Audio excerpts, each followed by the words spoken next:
Is SNK versus Capcom SVC Chaos a failed crossover fighting game?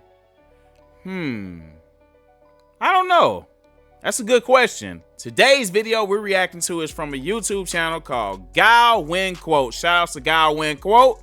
And he must be a prophet because he did his video about 3 months ago. And then as of a month ago, the game comes back out to modern platforms. But yeah, I ain't gonna say it's fishy or whatever. But let's see if SNK versus Capcom SVC Chaos is a failed game. Let's see what y'all think about it.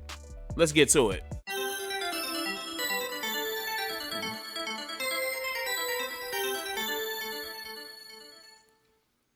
Capcom vs. SNK 2 is one of the most beloved fighting games of all time. It's not only a celebration of the two biggest rivals in the genre, but a perfect send-off of a decade's worth of fighting game design to cap off the new millennium. And that's why the game is still played competitively over 20 years later. SNK vs. Capcom SVC Chaos, on the other hand, is a game that exists. Look, I ain't saying nothing yet. I'm just listening just like y'all. I'm watching. Get my views though. Don't bite my head off, all right? I know my whole shtick is being positive about fighting games, but people didn't like this game when it first came out. And now, 20 years later, in an age where so many fighting games are being re-examined and gaining newfound appreciation in scenes, people still don't really like this game. But it can't be that bad, right? Well, let's check out SVC Chaos and explore why this surefire crossover flopped hard. In the late 90s, the head of development for SNK, Takashi Nishiyama, met with the head of development of Capcom, Yoshiki Okamoto, to discuss putting their company's pride to the side and collaborate on crossover titles using each other's IPs, which sounds like a very far-fetched what-if conversation that somehow shoutouts to them, man. Reality. The two coin-up giants would enter a collaborative deal, and Capcom would immediately make the obvious choice that every fighting game fan wanted by putting out an arcade fighting game crossover, aptly named Capcom vs. SNK, in arcades. So classic, and I'm glad they did it, man. The history between these two franchises has been very legendary and epic, and I'm glad that we're getting newer games of this, you know, with, what is it, Fatal Fury, City of the Wolves. We got Street Fighter 6. A possible Marvel vs. Capcom coming out. You never know. Fingers crossed. But yeah, though, man. Both of them epic franchises. And I'm glad that they're still moving forward, though. But we still need to get to the bottom of it. Is this game a failed game? Let's see. Players could finally see the epic Ryu vs. Kyo battle they've always dreamed of. SNK, however, went a different route with their part of the deal, because they ditched the arcades with their crossover titles. You see, I didn't SNK even know that had just released existed. their foray into the handheld market with the Neo Geo Pocket, and they needed some killer apps if they were ever going to beat Nintendo. So they used the collab to release SNK vs. Capcom, Card Fighters Clash, which is a Pokemon-inspired card battler that's one of my favorite games of all time. But this isn't what the SNK fans were clamoring for. The Capcom-developed crossover fighters are obviously great games, but they're still very Capcom-coded. King of Fighters players aren't clamoring to play CVS2. This game's still tough to this day. Iori was here, but this was definitely a Capcom flavored Iori. So SNK fans wanted their own SNK flavored Ryu, and they eventually got one on the Neo Geo Pocket again. Yep, SNK dropped their crossover fighter, SNK vs. Capcom, the match of the millennium, as a portable game. And despite not being the arcade title SNK fans probably wanted, this game does still rule. And I'll definitely have to talk about it along with the other Neo Geo. I gotta try that out. I gotta play that. But if I can ever get my hands on SNK diehards were bitter at the game centers watching the Capcom kids have fun with their characters. The dream of seeing an arcade SNK developed crossover fighter was becoming bleak though, because not too long after the release of Capcom vs. SNK 2, SNK themselves declared bankruptcy. The company had spread itself way too thin by trying to manage its game centers while still developing new games for the decade-old Neo Geo hardware, along with their new pieces of hardware, the Hyper Neo Geo 64, and again, the Neo Geo Pocket, which both didn't meet expectations whatsoever. The Neo Geo Pocket is still one of the coolest handhelds ever, but sadly no one can take on Nintendo in the... Is that a left stick? I didn't realize, I I thought those didn't come till what was it, PlayStation? What? Let me know in the comments which game system first had like that the wiggly what was it, left stick or whatever. Let me know. Left stick and right stick. Y'all let me know in the comments. The portable market. Also, fighting games were waning in popularity, so SNK had a lot going against them. The defunct SNK would start licensing out its series to different developers, before eventually getting acquired by their affiliate Playmore. Becoming the newly formed SNK Playmore. Oh, and what better way to mark this triumphant return than by finally capitalizing on that crossover Playmore deal with made Capcom Metal they Slug. still somehow had years later. So, let's finally take a look at the long-awaited SNK-developed Capcom arcade crossover, SVC Chaos. And I mean, literally look. Cause it's immediately noticeable that this game really set off to make itself different from Capcom's crossovers. The word chaos in the title is definitely fitting, cause this game's aesthetic is dark and moody, which is an atmosphere that SNK had dabbled in before, but not to this extent. Every stage is desolate and depressing, with a very muted color palette accompanied by a very subdued song. There is definitely no "this is true love we're making" in this OST. The characters themselves also look weird and seemingly realistic. Hold on, wait. Let's talk for a bit, man. Let's talk for a little bit before we get back to the video. Do y'all remember when I said whenever I had the comparison of Capcom versus SNK 2 versus SVC Chaos, and I said I felt motivated when I was playing Capcom versus SNK 2, but I got depressed and demotivated from even wanting to play SVC Chaos. I think I was right on that though, man, because the music like took my mood down on SVC Chaos. On SNK versus Capcom SVC Chaos, it's like the music was dreary. It sounded dead. Like it didn't. Like I said, like you know how like Marvel's Capcom 2 gonna take you for a new ride. Everybody knows that. Everybody knows what game that is if somebody were to say that or if they heard the music. And it's very uplifting. SVC Chaos, like the music just sounded so like demotivating. Like I said in my about a week or so ago, last video that I did a week or so ago. Yeah, like I think I was spot on about that though, man. Even like the colors of the stages and stuff looked like it was depressing. The backgrounds look depressing, and they didn't look inviting at all. But that's just me. That's my opinion. Did any of y'all get that same feeling when y'all was playing SVC Chaos? Let me know in the comments. Mostly because the coloring and shading on these sprites is a lot more grittier and darker than usual, which ends up making them look more human to me, for better or worse. I think characters like Shiki and Balrog look fantastic here, even though he's just traced over from Heavy D's sprite. But I've never really liked how any of the Capcom Shotos looked in this game, because they look awkwardly lanky to me. And this Guile sprite has always given me tonal whiplash, because I think SVC Chaos's detailed style just makes you realize how dumb his hair actually is. Especially because it's even more exaggerated than usual here. But on the flip side, I've always loved the exaggerated proportions of this Sagat, because he looks like an absolute monster in a way Capcom has never really made him look. SVC Chaos's presentation is probably the most discussed aspect of the game, because you either hate it or think it's kinda interesting. And I definitely used to hate it growing up, and thought it was straight up ugly, but I've come around to find it weirdly charming with age. And I especially appreciate the character artwork by Nona, because they're so extremely stylized. It's honestly some of my favorite fighting game key art in general. SVC Chaos could have been bombastic. That evil Ken looked at wild, but Capcom already did that on much more powerful hardware. So I think this stylistic departure was needed to really give the game its own identity. A strange and eerie identity that probably wouldn't have been my first. Like y'all listen to the music, listen to the music that you hear right now. The music that you're hearing right now is the music whenever you turn on SVC Chaos. Y'all let me know if this music sounds inviting to y'all. This sounds depressing. Just listen to the music as he's talking. But listen to what he's saying, but listen to the music too.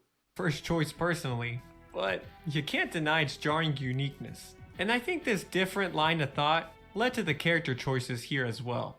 Capcom vs SNK was basically Street Fighter vs KOF for the most part, which is not a bad thing, but this kind of forced SNK into a corner if they wanted to differentiate their cast. Cause all that was left were the weirdos.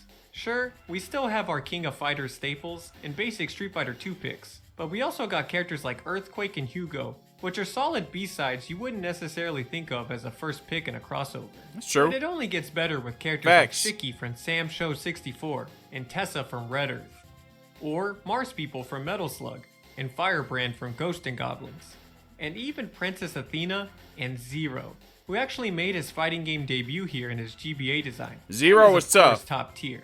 He's top. Yep. SVC Chaos's most Very long-standing much. contribution to society, though, has to be Violent Kin, who made his first playable Definitely. appearance in this game, and is an homage to the psycho brainwashed Kin from the Street Fighter 2 animated movie.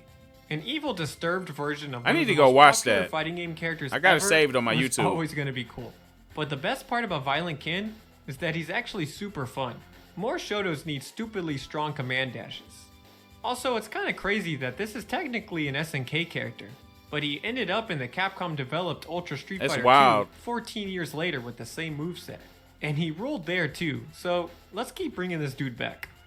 But pushing Violent Kin and even Zero to the side, I just want to shout out SNK's depiction of Dimitri, cause this sprite is incredible and really makes him look downright devilish. But I can't deny that I'm mostly just hyped because SNK remembered that other characters besides the Darkstalker girls existed. He even still transforms true. everyone with his Midnight Bliss, which means this is technically Usually with Darkstalkers, the go-to people is Morgan, and I forgot what her name is. Morgan is usually the go-to person when they're putting game, when they're choosing characters from Darkstalkers. But yeah. the first official appearance of Cutie Terry before SNK heroines, right? And there are even more character transformations when Athena or Firebrand defeat another character. So everyone say hello to Chicken and Kappa Guile. That's silly. The character selection in this game are all niche choices a fighting game sicko like me appreciates. And I think SVC Chaos's roster is its most endearing strength. Even in 2003, picking a character like Tessa to be in your crossover was pretty out there. SNK Nah. did these Capcom characters right for the most part in my opinion. It's true. They Also did. just want to highlight that this game went all out with the character interactions, because every single one of the 36 characters here has unique pre-battle dialogue with every other character. So you can finally see what Akuma would say to an alien. Which leads us to one of the most ridiculous win quotes But he doesn't say anything because it's just words. And all right, my bad. ever. They'll never let Akuma live this one down. But more importantly, is that none of these character interactions tell us what the hell is going on. Why are we fighting in the apocalypse? Is everyone dead? Characters literally meet and talk to God at the end of arcade mode in this game, and still nothing is revealed. Is this some metaphor for SNK's bankruptcy? But seriously, there's nothing in game, or in the manual, or even in the MOOCs that talk about why things look like this. The best we have is an SVC Chaos Chinese manhwa series that states that the characters are fighting in a tournament in the afterlife. But this probably definitely shouldn't. Dog, what if they just been in purgatory this whole time? That would be such a. Would I like that twist? I don't know. Like if I watched like a SNK, a Street Fighter series, and the whole time they was in purgatory, they wasn't even live the whole time. They were just imagining that they were fighting in a tournament. I don't know how I would feel about that. Reminds me of that series Lost. Be considered canon, because it also has panels of Akuma and Mr. Karate riding T-Rexes. But okay, Random. that is pretty cool. We'll just say it's canon. But let's stop beating around the bush. The reason why SVC Chaos isn't all that light is because the gameplay is weird. Very. First of all, the game is on the Neo Geo, so it's only got 4 buttons, which covers your light and hard punches and kicks. And a lot of people seem to take offense to this, because you're reducing the amount of attacks the 6-button Capcom characters usually have. But I think that's a dumb complaint, because, again, it's on the Neo Geo. This hardware only has 4 buttons. What did you expect? It's not a dumb complaint. In the day, gameplay is what matters on fighting games. But also because buttons like medium kick for the Shotos are still here, just done differently. This isn't even the first time this has happened either, because Capcom vs SNK 1 was also a 4-button game, and that was by choice there. They could have used 6 buttons, but didn't. The real issue with it still looks better though. Like, look, can we go back to that? Like, even the first Capcom versus SNK looks better. Look at this. This has happened either, because Capcom vs. How fluent SNK it looks. was also a 4-button game, and that was by choice there. They could have used 6 buttons, but didn't. It looks 10 times better than SVC Chaos. I'm sorry, say what you want. The real issue with SVC Chaos is that it just straight up feels bad. I know that's a shocking statement from Mr. Windquote. Nah, it's but not. SVC Chaos plays like a bootleg. And I don't even think it's because of how buttons feel when you push them necessarily. That's what But because of the feedback that buttons have on block and hit. Attacks just don't have any impact, almost like they're weightless. This is due to a nasty combo of lack of hit stun, weirdly fast animations, and downright horrible sound design. Seriously, listen to these sound effects.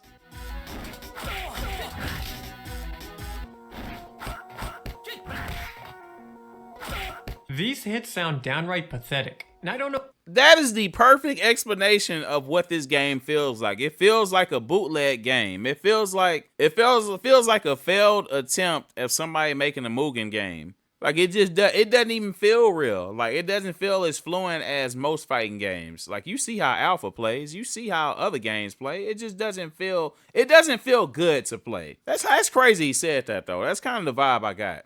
But yeah. I don't know what SNK was thinking, because they would go on to reuse these sound effects in King of Fighters 2003 too. Hearing and seeing SVC Chaos isn't enough to judge though.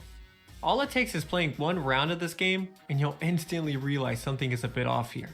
This isn't similar to how any of the King of Fighters, or Fatal Furies, or even Street Fighter feel.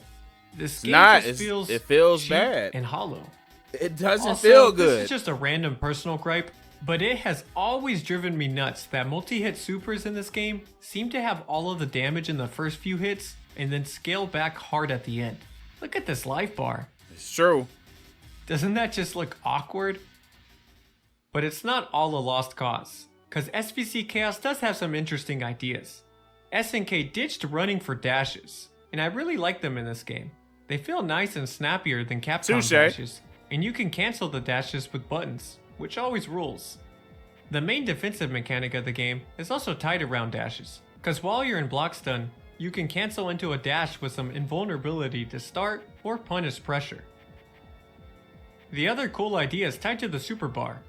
There's technically 3 levels to your bar, but once you build 3 levels, you enter max mode, which puts your bar on a timer that lets you do more supers than usual, while also giving your character new cancels from normals and specials. That was dope. I did like that about the game, where you could do like I guess when your bar's up to maximum, you could do unlimited supers. I did like that about it though. So you could do some fun stuff like canceling the second hit of Iori's record. But let's not get it twisted. The game is still fun, but it plays kind of stiff, like I've been saying. Let's get back to it. Into DP. Or you can go all out and cancel Iori's close D into his hit grab, then cancel into his DP, then cancel that into super. Most cool of all to me though, is that you can even cancel whiff normals into specials, so you can just mash sweep into fireballs. Which looks ridiculous, but honestly it's a fun mechanic. But as cool as these systems are, the most infamous SVC Chaos mechanic has gotta be the fact that whiffing throws costs meter. And as a chronic That's thrower, weak. Now that's whack. but this might just be the greatest idea ever to dudes stuck in the 90s that think throwing is cheap.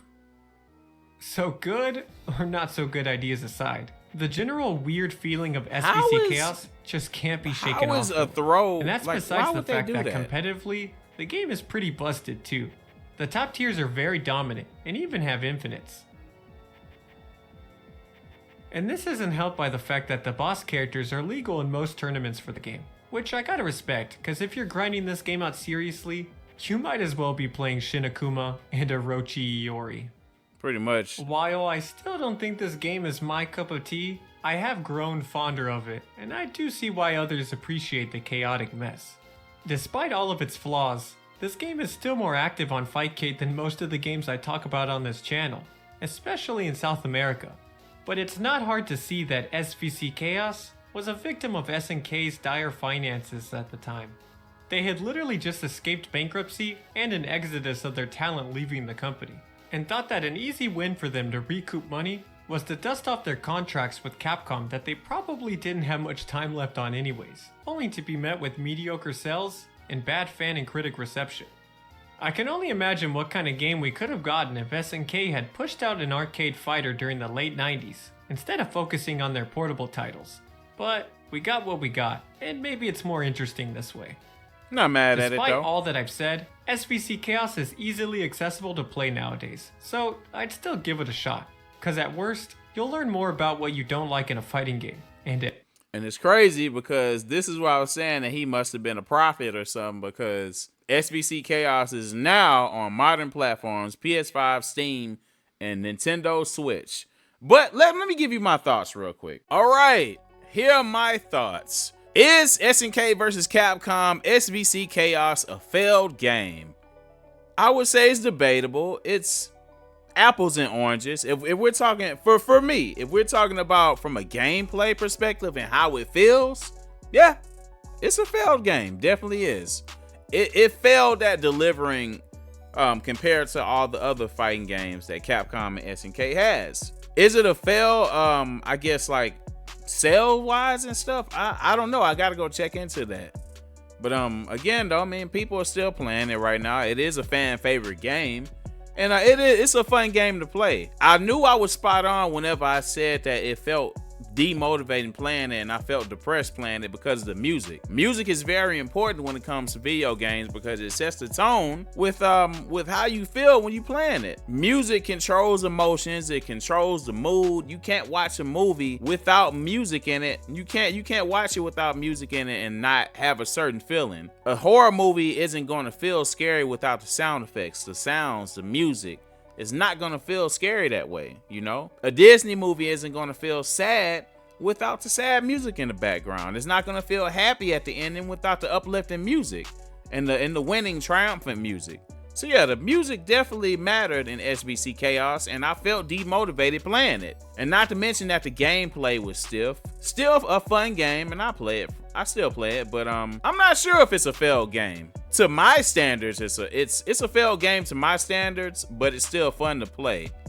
And usually with me, I don't really care if a game, what other people think of a game. If I like it, I like it. If I don't like it, I don't like it. But y'all let me know in the comments. How do you feel about SNK versus Capcom SVC Chaos? Is it a failed game? Is it not a failed game? To your standards, do you still like the game? But you already know what to do, man. This is Architect Miss J with another video. If you haven't already, hit that subscribe button, notification bell, like, comment, share. Until next time, peace.